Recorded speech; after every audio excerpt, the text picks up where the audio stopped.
Hi and welcome again. This is the special edition of my channel videos. We are in the Halloween edition. Um, what's the idea? I will show you about the herbs and plants in Greece. To find the herbs, you want to go a bit higher. So, as you can see behind me, we are quite high. We are on the hills. We are on the slope of our local mountain, and we are hunting the herbs. Uh, Enjoy the view, and then I will show you a little bit of my witchy secrets. We found some stuff in the fields in the side of the road. This is something that you'll find in Greece quite often, and it's not very hard to find if you look. The popular thing, this is fennel. Actually, fennel looks very similar to dill. It has a distinctive smell though, so if you smell it, it's more like licorice. This is the fennel plant up close. If you want to use it for medicine other than just in food, it does help with the digestion and the endocrine production. So this is a very good herb to remember. It does not grow very tall, as you can see, it's until here. Probably with the good weather condition it could get up to this height. So yeah, this is it, fennel. Behind me you can see something that I've never seen back in Poland or other countries that I visited. This is something called a strawberry tree, or a strawberry bush, strawberry tree. Um, this has leaves which look like this. Can you see? So it has leaves like this, and the fruits are actually lovely yellow and red balls. The balls are the strawberries. It kind of looks like strawberries. Let me try and find one. I'm gonna show you the yellow ones. So it looks okay. So it looks like tiny strawberries, and when they are red, you can actually turn them into a jam or a liqueur or a juice probably. So those fruits are not yet ready. The yellow ones are not yet ready. The red ones are. I will try to find the red one for you in a moment. Actually, I sit down there. We got some red ones, and yeah. So this is used for jams and marmalades. The leaves can be used as well. Both the leaves and the fruits are rich in the antioxidants and vitamins like vitamin C. They are not to be eaten fresh. You have to process them. They are kind of hard, like little stones. Maybe not like stones, but they are hard. Let's go and see some more things that grow nearby on almost every roadside. Alright, so not far from the strawberry tree, we see those small plants which actually can get very big, okay? Don't get fooled by the size. Those ones are small. I will show you some bigger ones too, and this plant is salvia. Here in Greece it's called phascomylo, and it's generally used well, first of all, it smells amazing, right? So you can just dry it and have it as a smelling thing. But you can also use phascomylo, you can also use salvia when you are cooking things as an aromatic. And there is one more medicinal use to them. When you are having cough, when you are having a lot of mucus in your throat, you can gargle or drink the tea made out of those leaves, as it dries out the membranes, let's say. So yeah, very good for coughing, very good for the sore throat, gargling or drinking. Here we go, phascomylo, salvia. So as promised, guys, this is the bigger phascomylo, this is a bigger salvia bush. Right now it doesn't have flowers, however, when it flowers, the flowers are beautiful colors, little balls. Yeah, that's it, wild salvia. What you can see here is a bigger plant of the phascomylo. So salvia, it is a little bit different variety, let's say. And you can see the leaves, they are a bit fluffy. They have a little bit of fluff on them. Smell amazing. This was the flowers, so those little balls of things, this was the flowers. And yeah, you can gather those. It is very good for the tea. The leaves are a bit longer. The plant in the shape it is now, it's not the most beautiful shape it can get. We are a bit too late for that. Yeah, look for longer flowers. Smells like coughing drops. Very good. We are back in the house. Um, we do have some wild plants in here that are okay. They are in the garden, so they are not so wild. But you can find those as well up in the mountains and on the side roadsides, roadsides. Yes. One of those is actually this spiky little fella you see over here. Can you see it? I guess you can. I will take zoom later. So what is this? This is a wild asparagus. Like, you know, the fat asparagi. Anyway, asparagus that you can buy in the supermarket. Those ones are the wild ones. They do have fresh shoots in the spring, and you can cut the shoots and cook them as a normal asparagus. So yeah, this is how it looks. Spiky, bushy, and in the spring it makes fresh little shoots.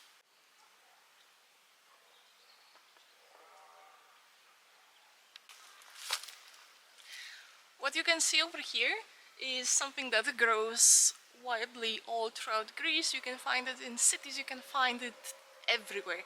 And this is a jasmine. You can collect the buds, the flower buds for the tea, before they actually open.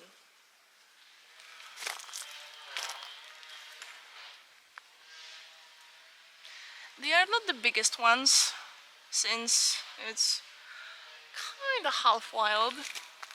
So they are not the biggest, but they do smell amazing. Maybe those ones are a bit too closed for the tea. But the ones that are half open, like this one, absolutely amazing smell. Yeah, yep, the half opens are better ones. We are back in the actual garden and back to one of my favorite plants. This is what we've seen in the mountains, just in a pot. This is the salvia. This is the more aromatic salvia. So we can see that the leaves are a bit shorter, smaller, and the flowers, here I have a flower, let me show you. That's how it's flowering. So this one has the purple flowers. It's used in the aromatics in the churches, I forgot. Anyway, it's used in this. Very aromatic. You can technically drink it in the tea as well, but it's gonna be very strong. Better choice for the tea is the salvia with the longer leaves.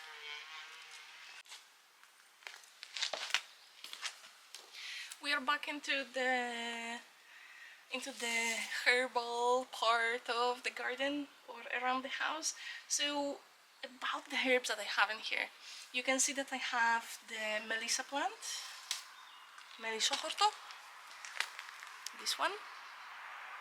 It looks like stinging nettle. It even has those tiny little spikes. I'm not sure if you can actually see them.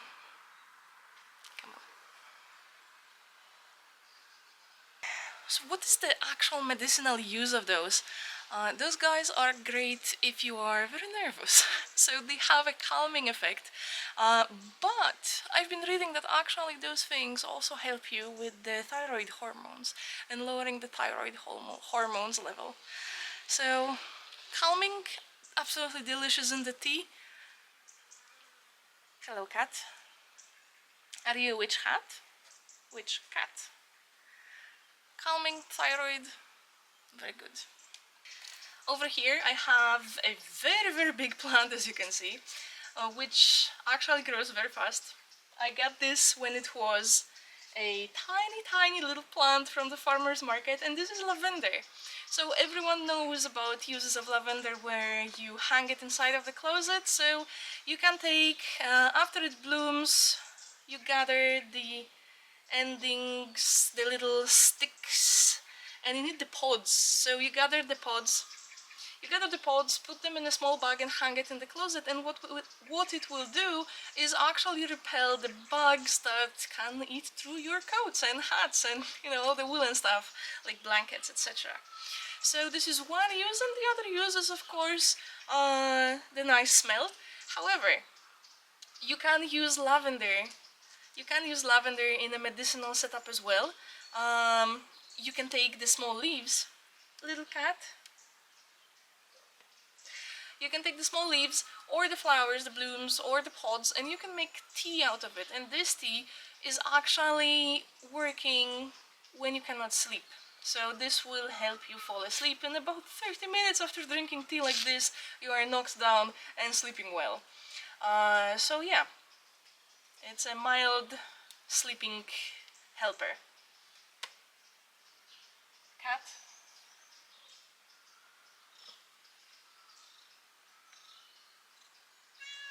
Meow.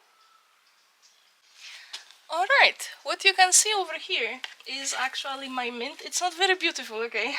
It's not very beautiful because I keep snapping parts of it for the food. Mint has a variety of uses. It's very versatile herb.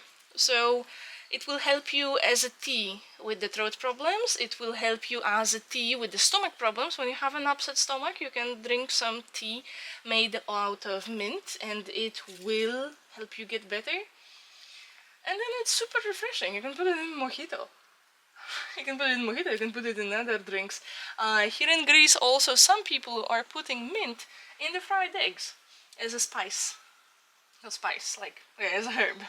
So you can put it in the fried eggs, and also how we use the mint is putting it into the minced meat when we are making burgers, and it's absolutely amazing.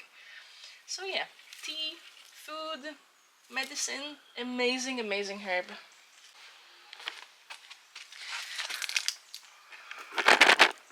So next to the mint, I do have rosemary, and although it does grow wild in the mountains, I was not lucky enough to find it.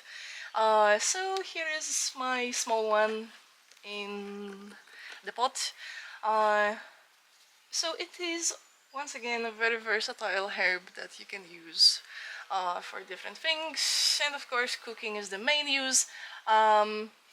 Keep in mind that rosemary in Greek is called dendrolivano, that it is very strong, very potent smell, right? So you do not want to use too much of it. It does go well with the game, so with the wild hunted animals that you turn into food, as well with the roasted potatoes. Very good with roast potatoes, but keep in mind not to overdo it with the amount. Another thing that you can do with rosemary is actually rosemary oil. So you take the green parts.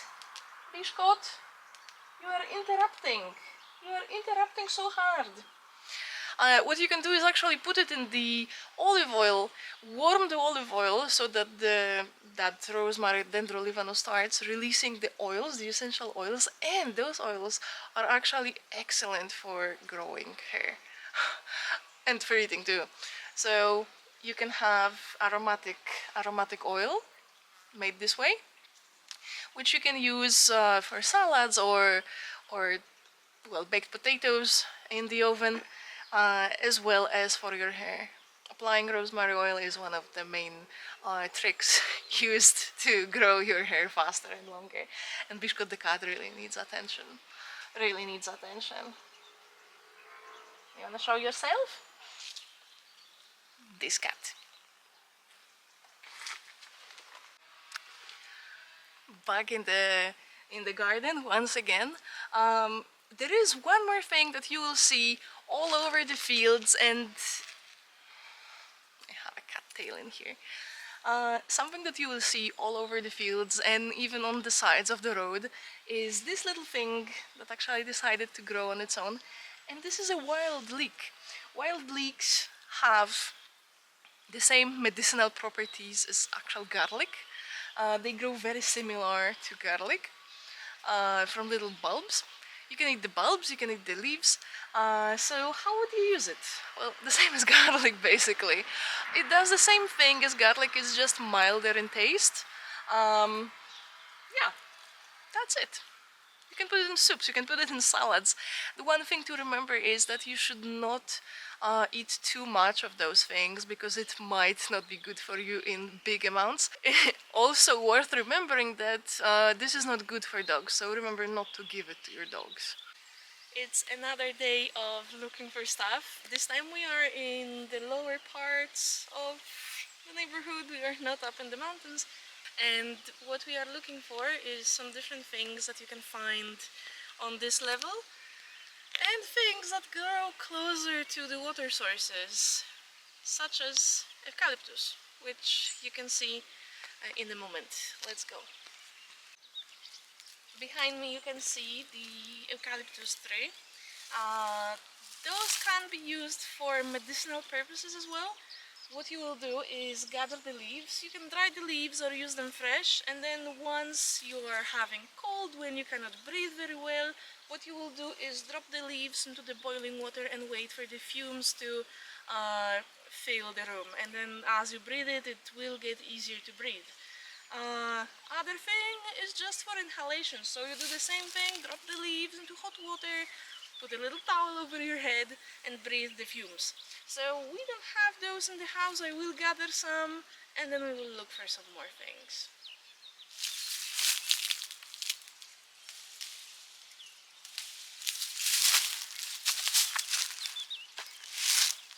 Those are the leaves, they are long. Is it sharp? So those are the leaves.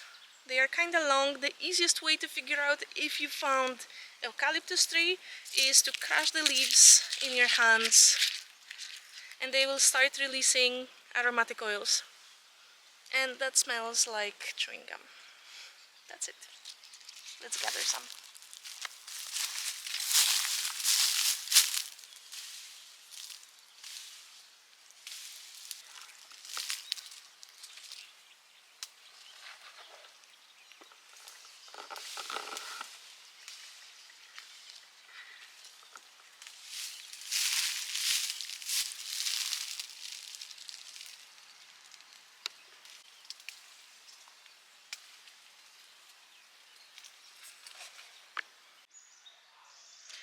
Alright, so it seems that some of the things are not in the season anymore. I was a little bit too late trying to find them.